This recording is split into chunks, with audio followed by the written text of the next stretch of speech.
સુરતમાં વહેલી સવારથી જ ધૂળેટીની ઉજવણી શરૂ કરવામાં આવી છે।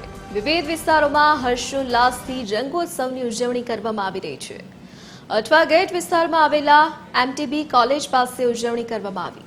ડીજેના તાલ પર મિત્રો સાથે ધૂળેટી રમવાની પરંપરા જળવાઈ।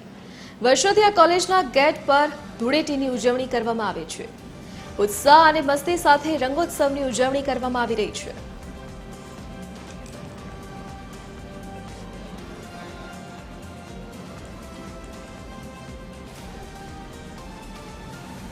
સુરતમાં ધૂળેટીની ઉજવણી શરૂ થઈ ગઈ છે।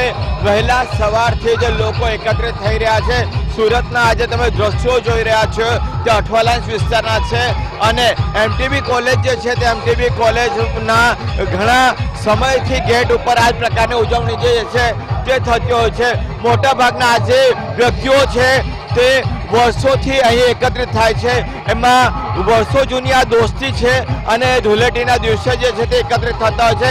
એમટીબી કોલેજમાં ભણનારા લગભગ આ તમામ લોકો છે જેમને પોતાની યુવાનીની અંદર તેમણે આ જ કોલેજની અંદર અભ્યાસ કર્યો હતો અને દર ધૂળેટી વખતે તેઓ આ રીતે કોલેજના ગેટ ઉપર જ એકત્રિત થતા હોય છે અને ધૂળેટીની ઉજવણી કરતા હોય છે। કયા પ્રકારનો માહોલ છે? થેન્ક યુ, આપણી ચેનલને ખૂબ ખૂબ આભાર। આજે અમારા એમટીબીના સ્પોર્ટ ક્લબના બધા સ્ટુડન્ટો જે ખાસ કરીને વિદેશથી પણ આવેલા છે, શ્રી રાકેશભાઈ પટેલ કેનેડાથી, દર વર્ષે હોળી અને ઉત્તરાયણનો તહેવાર અહીંયા એમટીબી ગ્રાઉન્ડ ઉપર ઉજવવામાં આવે। સૌ કોઈના હૃદયમાં ખૂબ ખૂબ ઉત્સાહ અને ઉમંગ છે। આપણે પણ happy Holi all of you. કેવો માહોલ હોય છે ને ક્યારે તમે આવી રીતે ભેગા થતા હોવ છો?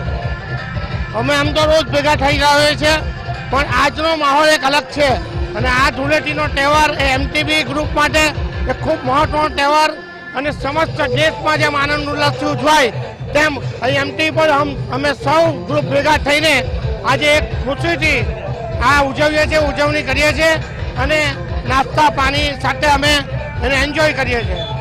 કયા પ્રકારે દિવસભર હવે માહોલ રહેશે? હર સાલ અમે અહીંયા સુરતનો તહેવાર ખૂબ આનંદ ઉલ્લાસથી મનાવીએ છીએ અને આ અમારું ગ્રુપ એટલું બધું એન્જોય ગ્રુપ છે કે જેની કોઈ સીમા નથી। દર વખતે ડીજે પાર્ટી, ઠંડાઈનો પ્રોગ્રામ હોય, લોચો ગરમ ગરમ આવે અને ફૂલ ફેમિલી સાથે અમે ફૂલ અહીંયા એન્જોય કરીએ છીએ અને આજના દિવસની સર્વને આખા દેશને શુભકામના કે સારી રીતે આ ધૂળેટીનો તહેવાર બધાને સંપન્ન થાય।